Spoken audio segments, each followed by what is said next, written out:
Bonjour à toutes et à tous. Il y a quelques jours, j'ai vu le film Gourou et c'est un film qui a beaucoup résonné en moi et qui m'a donné envie de faire cette vidéo sur les dérives du développement personnel. Je vais vous parler de 4 dérives que j'ai identifiées. En tant que personne qui a dépensé des dizaines de milliers d'euros en stages de coaching, de développement personnel, en cérémonie chamanique, en retraite de méditation ces 10 dernières années, mais aussi en tant que psychologue clinicienne de formation. Si vous êtes nouveau ici et que vous ne me connaissez pas, je m'appelle Pauline Val, j'ai écrit plusieurs livres aux éditions Erol, j'ai aussi réalisé le film Chemin de vie. N'hésitez pas à vous abonner. Sur cette chaîne, je parle de chemin vers soi, je parle de spiritualité, je parle d'expériences spirituelles qui m'ont parfois apporté, parfois moins. Je parle aussi du chemin de Compostelle, sur lequel j'ai marché 4 mois. Il y a environ 10-12 ans, je découvrais le monde du développement personnel. Et pour moi, ça a été une révélation. Pourquoi ? Parce que je me posais plein de questions sur le bonheur. Je me disais, mais comment on fait pour être heureux dans ce monde ? Et j'avais l'impression que les personnes autour de moi ne se posaient aucune question.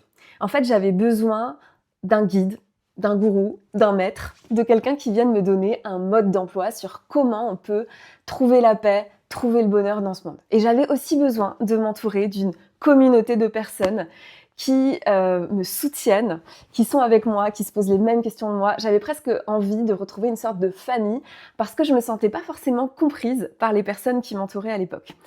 Donc, je me suis lancée dans des tas de stages, comme dans le film Gourou, où je me retrouvais dans une assemblée à écouter une personne parler devant tout le monde de spiritualité, de coaching, de psychologie, de développement personnel. À ce moment-là, j'ai aussi repris mes études de psychologie à distance jusqu'au diplôme de psychologue. Avec du recul, bien sûr que certaines de ces expériences m'ont énormément aidée. Je pense que j'aurais pas quitté mon travail dans le secteur bancaire pour marcher 4 mois sur le chemin de Compostelle et complètement changer de vie si j'avais pas été dans ces espaces où on nous montre que tout est possible. En fait, j'avais besoin que quelqu'un me dise justement cette phrase que dit Pierre Ninet dans le film Gourou, « Ce que tu veux, c'est ce que tu es ». En fait, ça fait du bien qu'on nous dise ça. Ce que tu veux, c'est ce que tu es. Ça nous fait du bien parce que ça nous met en confiance. Cela dit, il y a des dérives à ce genre de phrases, notamment. Il y a aussi des dérives à tout ce monde-là, des stages de développement personnel, et je vais vous en parler dans cette vidéo. La première dérive que je vois dans ce milieu du coaching, du développement personnel, c'est la promesse de changement rapide, qui est pas facile à appliquer dans sa vie quotidienne. Donc, le film Gourou montre vraiment ce mécanisme-là. On a un coach qui insuffle une énergie haute, une vision, une promesse. On est porté par l'énergie du groupe. Les gens autour de nous, ils nous encouragent, ils nous disent « mais vas-y, quitte ton travail, quitte ton conjoint, quitte ton appartement, lance-toi dans l'inconnu ». Et on est porté par cette énergie. Et parfois même, on prend des décisions pendant le stage. D'ailleurs, ça peut arriver. Puis après, on rentre chez soi et on se retrouve dans son appartement, on se retrouve avec les membres de sa famille, on se retrouve avec ses amis, son travail, ses repères et surtout ses croyances limitantes. Et quand on se retrouve à nouveau dans ce bain-là, c'est très difficile finalement d'appliquer tous les changements qu'on a initiés pendant ce stage. Parce que pendant un stage comme ça, on se connecte à une version de soi qui a moins peur, qui est soutenue par le groupe, qui est soutenue par le coach. Une version de soi qui est confiante, qui sait que tout est possible en fait, qu'elle peut quitter son travail, elle retrouvera mais sans problème un autre travail, etc. Mais quand on se retrouve chez soi, c'est là où le vrai chemin commence finalement. C'est là où nos proches vont nous dire « mais attends, t'es complètement folle, mais tu vas pas quitter ton travail ». Et puis c'est là, toutes nos croyances sur nous, elles vont revenir parce que ces croyances qu'on avait sur nous, elles viennent pas de nulle part. Et moi, ce que je pense, c'est qu'elles se changent pas non plus en un claquement de doigts. Ça m'est arrivé d'avoir des grandes prises de conscience, mais c'est rare que les changements soient très rapides, en fait. Moi, ce que j'ai compris avec mon propre chemin de changement de vie, parce que comme vous l'avez compris, j'ai tout quitté pour marcher sur le chemin de Compostelle, puis écrire des livres et faire un film. Et aujourd'hui, voilà, je fais des conférences en cinéma. Enfin, quelque part, j'ai changé de vie, mais ça a pris du temps, en fait. Ça a pris, en réalité, vraiment 7-8 ans pour que je sois arrivée à un moment où je me dis, bah voilà, là, ma nouvelle vie, ça fonctionne, c'est pérenne, etc. Ça a vraiment pris du temps. Et ce qui m'embête dans ce milieu-là, c'est que souvent, on nous vend des changements très rapides en nous disant, mais alors, si tu veux, tu peux. Et en fait, le problème, c'est que si on veut aller trop vite vers cette version de soi qui sait qu'elle peut, on va se retrouver à faire face à toutes les versions de soi et toutes les parts de soi qui n'y croient pas et qui sont terrorisées. Moi, par exemple, à un moment, j'avais finalement pris la décision, après avoir mûrement réfléchi, de quitter mon travail. Et ça m'a vraiment généré des nuits d'insomnie, des crises de panique, du stress énorme en fait, par peur, qui était là et j'ai dû faire face à tout ça. Et d'ailleurs, les bons coachs que je croisais, parce que j'ai croisé des super bons coachs aussi. D'ailleurs, cette vidéo n'est pas du tout en train de remettre en question tout le monde du coaching. Il y a des super coachs. Voilà, c'est juste... Je fais d'ailleurs cette vidéo pour parler des dérives, mais il y a des coachs qui sont intègres, soutenants. Voilà, les bons coachs que je croisais me disaient de ne pas prendre de décisions trop vite, en fait. Ils m'accompagnaient plutôt dans la lenteur, de me dire, voilà, pose-toi les bonnes questions, réfléchis au pire scénario, demande-toi si vraiment tu sens que c'est le moment, peut-être que tu peux commencer par un mi-temps, enfin voilà, ils ne me poussaient pas à tout quitter vite. Donc voilà, ça c'est le premier point que je voulais aborder. Et justement, ce que montre ce film, Gourou, c'est que le coach va nous pousser pendant le stage à tout quitter. Il va nous vendre cette idée de tout est possible, vas-y, lance-toi dans l'inconnu. Sauf qu'à partir du moment où on va vraiment oser tout quitter, souvent il sera plus là. Dans le sens où, si on veut l'avoir à nos côtés à nouveau, il faut repayer un cursus de stage, il faut repayer un séminaire. Et c'est là où ça peut devenir malsain, c'est là où on peut entrer dans l'engrenage d'enchaîner les stages, les séminaires, et surtout de se dire que notre réussite, le fait d'avoir osé par exemple quitter cette situation, le problème c'est qu'on va l'attribuer au coach. Alors qu'en fait, si on a réussi à tout quitter, par exemple, à quitter quelque chose, c'est pas que grâce à un coach ou à un stage, c'est grâce à plein d'autres facteurs. Mais étant donné qu'on l'a fait suite au stage ou suite à l'énergie de ce coach, on va l'attribuer au coach et on va mettre le coach sur un piédestal. Et on va commencer à se dire qu'on n'y arriverait pas sans lui. Et c'est là où les dérives commencent. Après, j'ai aussi envie de revenir sur ce que je viens de dire. Je dis pas qu'un coach doit être H24 présent pour les personnes qui l'accompagnent, en les aidant à sauter dans l'inconnu. Je dis juste que si on pousse quelqu'un un peu trop, comme on le voit dans le film, à prendre des décisions, c'est ça, moi, qui me gêne. Parce qu'après, il faut être quand même prêt un minimum à assurer du service après-vente et être un peu là pour les gens. Moi, ce que je dénonce, c'est plus le fait de pousser les gens à prendre des décisions rapides et radicales. Heureusement, tous les coachs ne sont pas comme ça. Et justement, on en vient à cette deuxième dérive qui est que on va mettre ce coach ou ce gourou sur un piédestal en tant que participant à ces stages et lui-même, il va entretenir le fait qu'il est mis sur ce piédestal. Admettons qu'on ose quitter son travail, il va lui-même se positionner un petit peu en sauveur et puis il va peut-être utiliser comme argument marketing, regardez, Clélia, elle a tout quitté grâce à moi, etc. Et là, ça commence à devenir problématique parce qu'il va entretenir ça.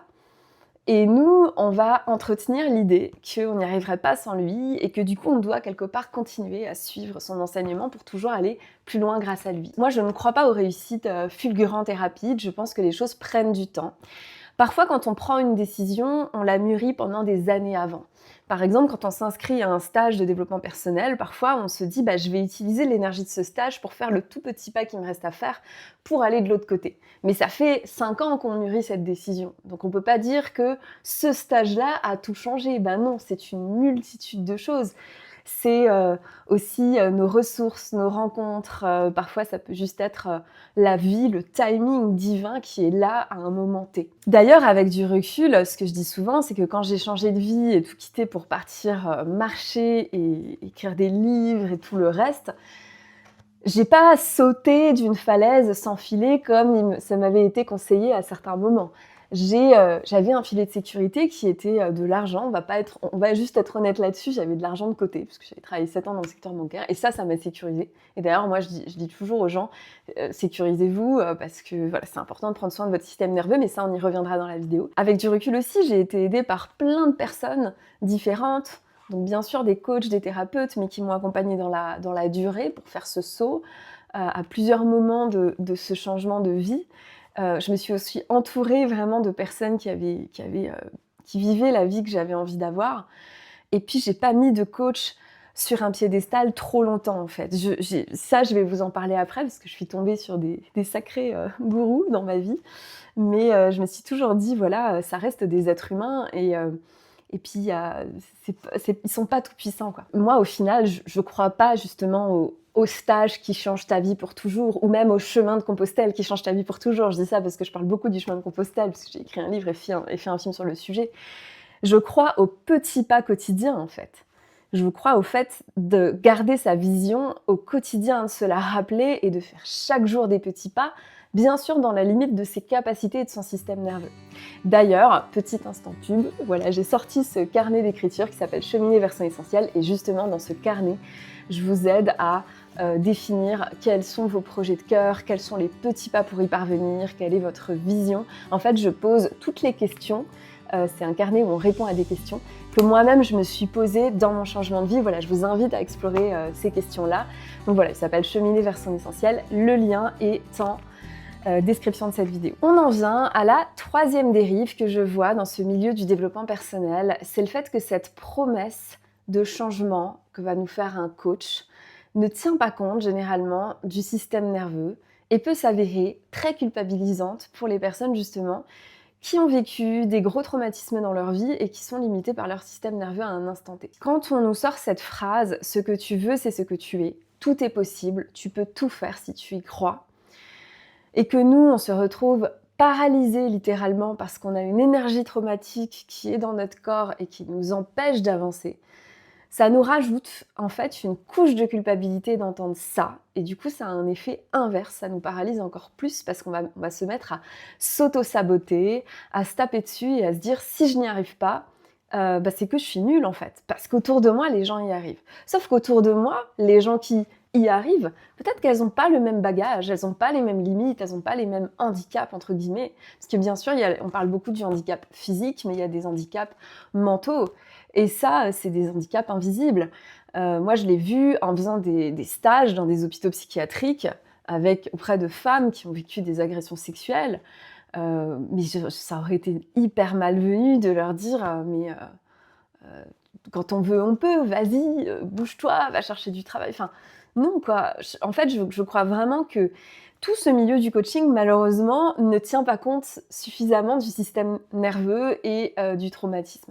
Ça, on le voit quand on étudie la psycho, on tient extrêmement compte, bien sûr, du passé des traumatismes. Et ce que dira le coaching, souvent, c'est on est tourné vers le futur. Ton futur ne définit pas ton passé. Oui, et en même temps, il y a une mémoire traumatique qui est inscrite dans notre corps et dans notre inconscient. Donc, bien sûr qu'il y a des limites dans la psychologie, parce que parfois on peut rester trop enfermé dans son passé et on peut trop se définir par rapport à son passé. Mais je vois aussi cette limite dans le coaching. Pour des personnes qui ont vécu des gros traumatismes et qui sont en état de stress post-traumatique, ce n'est pas si simple. Et justement, il y a un travail à faire sur la régulation du système nerveux. Et en faisant ce travail sur trouver plus de sécurité, plus d'apaisement, trouver ses ressources, trouver ce qui nous permet de nous sentir plus apaisés, etc. Tout ça, c'est prioritaire. Je pense que c'est hyper important de ne pas oublier qu'on a tous et toutes des limites et que c'est pas de notre faute si on a vécu ce qu'on a vécu et que peut-être que ça nous prendra plus de temps que quelqu'un d'autre de faire un changement de vie quand on a certains gros traumas qui sont encore bloqués dans notre corps. Et d'ailleurs, il y a une autre injonction que je trouve extrêmement culpabilisante aujourd'hui. C'est cette injonction à revenir au moment présent. Et pour ça, j'ai un exemple à vous donner que je trouve assez intéressant. J'avais fait une retraite de méditation il y a quelques années et il y avait justement une femme qui avait posé la question à la personne, enfin au prof de méditation. Elle lui avait demandé, voilà, moi j'ai vécu des agressions sexuelles dans mon enfance, j'arrive pas à m'en détacher, j'ai des flashbacks, j'ai vraiment des grands moments de stress. Et il lui avait répondu, mais attends, mais ces agressions sexuelles, elles n'existent pas dans ta réalité, reviens au moment présent. Lâche ces pensées immédiatement, tu n'es pas tes pensées. Et moi qui avait déjà étudié la psychologie, ça m'avait fait bondir parce que je me disais, oui, enfin, c'est pas si simple. C'est pas si simple. Et malheureusement, un prof de méditation ou un chaman ou un coach n'est pas toujours formé au système nerveux. Donc vraiment, ça pour moi, c'est un vrai sujet. Et ça ne veut pas dire que le coaching ne peut pas quand même aider des personnes qui ont des gros traumatismes et qui sont en état de stress post-traumatique. Mais c'est juste qu'il ne faut pas se mettre à culpabiliser les gens et même soi-même se culpabiliser. Avec ce genre de phrases. Moi, c'est vraiment ça qui m'énerve. Et d'ailleurs, ce professeur de méditation avait enchaîné en racontant l'histoire d'une mystique soufie qui avait été vendue comme esclave sexuelle et qui avait atteint l'éveil et s'était libérée de tous ses traumatismes en atteignant un état d'éveil. Et j'avais trouvé ça malvenu parce que cette personne n'est pas une mystique soufie, elle n'est pas Bouddha, Ça aussi, je trouve ça gênant par moments, c'est qu'on nous parle de grandes figures, de grands prophètes, etc. Sauf qu'en fait, on a besoin, je pense, en tant qu'être humain, de s'identifier à des gens qui ont une vie similaire à la nôtre, qui ne sont pas forcément en train de méditer contre un arbre dans la montagne. On a besoin de voir des gens qui y arrivent concrètement en face de nous. Et d'ailleurs, j'en profite pour venir d'ailleurs au 4e point de cette vidéo sur les dérives que je vois dans le développement personnel.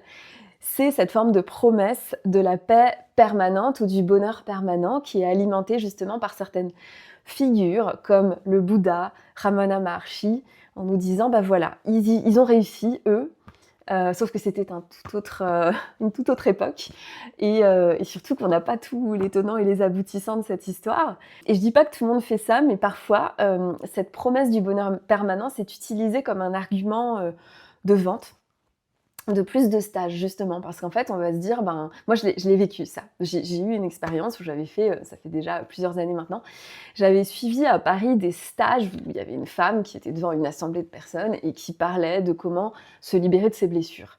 Et elle nous avait dit, si vous faites tous les stages du cursus, il y en avait, je sais pas, 10, c'était 600 ou 500 € le week-end, elle disait, ben, si vous faites tous, vous allez arriver dans cet état de bonheur permanent et vous serez libérés enfin de tout. Et donc, ça m'avait fait rire parce que moi, à l'époque, j'avais envie d'y croire et je me disais, ouais, elle a peut-être trouvé la méthode. Enfin, on ne sait jamais. Et en fait, ce qui avait été très drôle, c'est que je voyais les participants qui avaient fait tout le cursus de stage. Ensuite, ils devenaient bénévoles pour l'aider, elle, à accompagner les nouvelles personnes. Et quand je les voyais, ces gens, je suis désolée, ils n'avaient pas du tout l'air d'être dans le bonheur permanent. Presque au contraire. Alors, c'est pas du tout pour juger qui que ce soit, mais pour moi, il n'y a pas de bonheur permanent. Il y a juste comment on a envie de réagir à ce qui nous arrive, et puis surtout, il y a surtout l'accueil des émotions, en fait, s'autoriser à accueillir les émotions les plus désagréables en nous quand elles surviennent. Enfin, d'ailleurs, ça pourra peut-être faire l'objet d'une autre vidéo YouTube, mais c'est surtout que je voyais bien à quel point c'était utilisé comme argument marketing, et ça me dérange beaucoup, parce qu'en fait, comme on sait qu'on ne va jamais atteindre ce bonheur permanent, on peut continuer à vendre des tonnes de stages aux gens. J'ai une autre anecdote à vous raconter aussi, qui m'est arrivée il y a quelques temps. Je faisais partie d'un groupe où on faisait des pratiques chamaniques, énergétiques, et l'idée, c'était de se dire que ces pratiques allaient quelque part nous protéger énergétiquement, améliorer notre vie. Sauf que moi, je remarquais que ces pratiques-là me fatiguaient. C'est-à-dire qu'après les avoir faites, j'étais fatiguée, après les stages. Et surtout, quand je rentrais chez moi, je les pratiquais pas du tout, j'avais pas envie. En fait, je sentais que c'était pas pour moi, hein, tout simplement. Donc, c'est un cursus qui devait durer environ 3 ans, et moi, j'avais déjà fait à peu près 1 an et demi. Et j'étais allée voir je sais pas comment on l'appelle, le coach, le gourou, peu importe. J'étais allée le voir et je lui avais expliqué que ça fonctionnait pas pour moi, en fait. Et il m'avait répondu que j'avais des résistances et qu'il fallait que je me libère de ces résistances et qu'il fallait que je persévère. Et ce qui avait été très intéressant, c'est qu'il nous avait dit un jour, vous savez, si vous voulez quitter ce stage, cette série de stages sur 3 ans, si vous voulez partir et que vous vous sentez pas bien et que vous partez parce que ça vous convient pas, vous allez ramasser énergétiquement, ça va vous coûter cher. Parce que là, vous coupez un lien énergétique, vous partez pas du bon espace. Donc je pense qu'il ne faut pas partir dans cet espace-là. Par contre, si vous vous sentez super bien et que vous vous dites bah, j'ai plus besoin finalement de faire ces pratiques, et que là, vous voulez partir, bah, il faut payer tout le cursus de stage des 3 ans. Parce que grâce à ces stages que vous avez déjà faits, vous avez atteint cet état avant l'heure, quelque part, avant la fin des 3 ans, donc il faut tout payer. Et c'était des sommes, voilà, c'était des milliers et des milliers d'euros. Et ça m'avait fait sourire parce que je m'étais dit, mais tiens, il n'y a pas de porte de sortie dans ce raisonnement. Il n'y a pas un endroit où on peut sortir. En fait, on ne pouvait pas sortir. Enfin, en tout cas, voilà, il ne nous laissait pas sortir si facilement. Et le jour où j'étais allée le voir et j'avais finalement dit, bon, j'ai essayé, j'ai persévéré, bon, finalement, j'y arrive pas, quoi. Je pense que je vais quitter le stage. Et là, il m'avait donné d'autres arguments que j'avais trouvé très intéressants. Il avait utilisé une autre carte. Il m'avait dit, mais tu crois qu'on fait ça pour le Saint-Esprit ? En gros, il m'avait dit, ben, nous, on a des factures, en fait. On doit payer le lieu, on doit payer les fournisseurs. Et voilà. Et puis c'est là que je m'étais dit, bah voilà, bah là on parle vrai. C'est-à-dire que tu as des factures à payer, donc tu vas peut-être me faire croire que c'est bon pour moi de rester, mais en réalité, tu penses quand même avant tout à ton propre chiffre d'affaires. Je crois pas au fait que les gens font les choses uniquement pour le Saint-Esprit. Voilà, on reste des êtres humains. Faut bien qu'on mange, faut bien qu'on se nourrisse, et qu'on se loge. Moi, je fais pas cette vidéo YouTube pour le Saint-Esprit, même si j'ai envie de partager un message qui me tient à cœur, et je le fais parce que ça me fait plaisir de le faire, et que j'ai envie de transmettre quelque chose. Voilà, mais je le fais pas que pour le Saint-Esprit. Voilà, je vous ai parlé de ce carnet, voilà, on va juste être honnête là-dessus.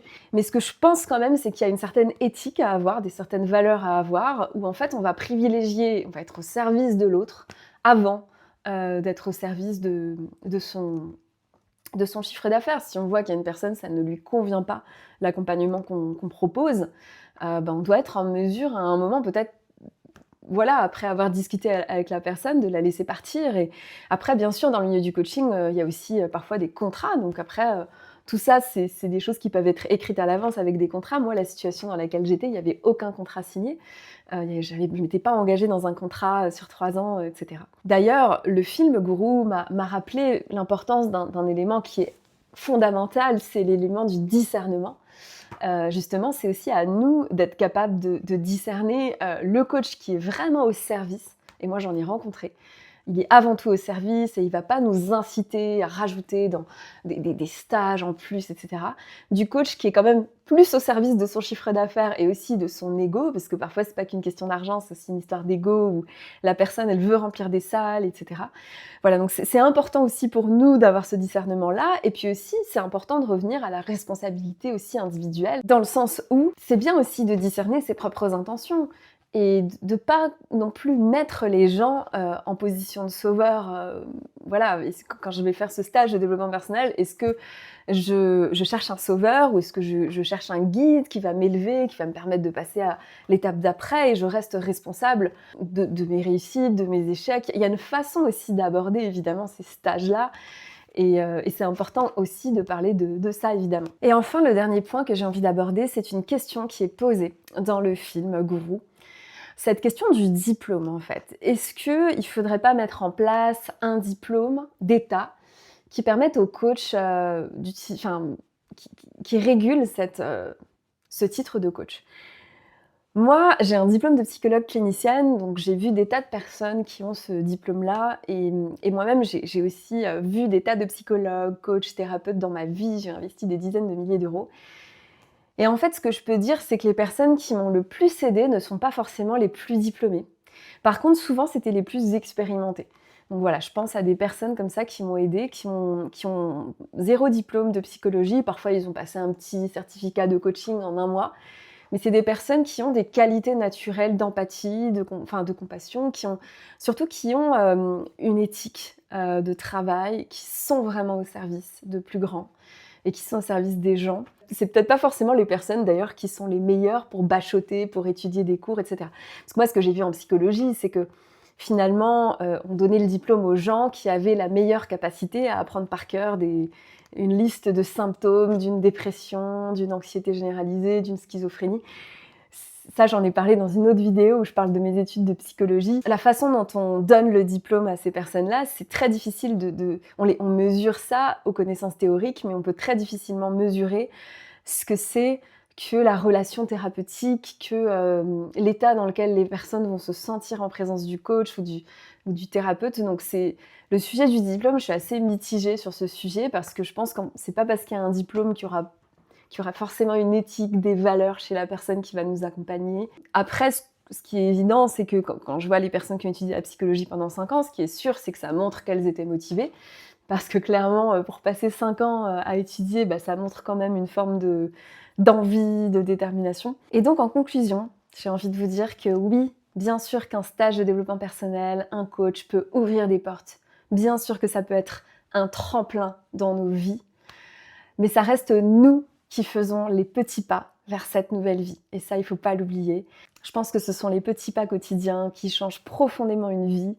Je ne crois pas forcément aux réussites rapides. Et surtout, je pense que c'est hyper important de se souvenir que c'est nous qui avons le plus de pouvoir sur nos vies, ne donnons pas ce pouvoir à d'autres personnes.